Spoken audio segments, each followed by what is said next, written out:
ഒമാനിൽ സമ്മതമില്ലാതെ പ്രവാസി തൊഴിലാളിയുടെ പാസ്പോർട്ട് തൊഴിലുടമയ്ക്ക് കൈവശം വയ്ക്കാനാകില്ലെന്ന് ഓർമ്മിപ്പിച്ച് general federation of Oman workers. പുതിയ തൊഴിൽ നിയമം പ്രതിപാദിക്കുന്ന രാജകീയ ഉത്തരവിൽ ഈ വ്യവസ്ഥ വ്യക്തമായി പറഞ്ഞിട്ടുണ്ടെന്നും GFOW ചൂണ്ടിക്കാട്ടി.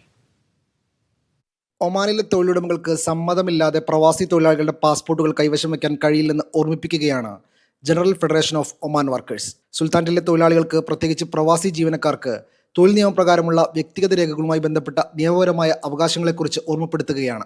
പുതിയ തൊഴിൽ നിയമം പ്രതിപാദിക്കുന്ന രാജകീയ ഉത്തരവിൽ ഈ വ്യവസ്ഥ വ്യക്തമായി പറഞ്ഞിട്ടുണ്ട്. തൊഴിലാളികളുടെ രേഖാമൂലമുള്ള സമ്മതത്തോടെയല്ലാതെ തൊഴിലാളികളുടെ പാസ്പോർട്ടോ സ്വകാര്യ രേഖകളോ സൂക്ഷിക്കാൻ തൊഴിലുടമക്ക് അനുവാദമില്ലെന്ന് ആർട്ടിക്കിൾ 6 പറയുന്നു.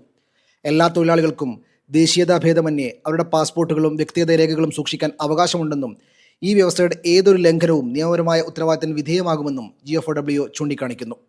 Media 1, Muscat.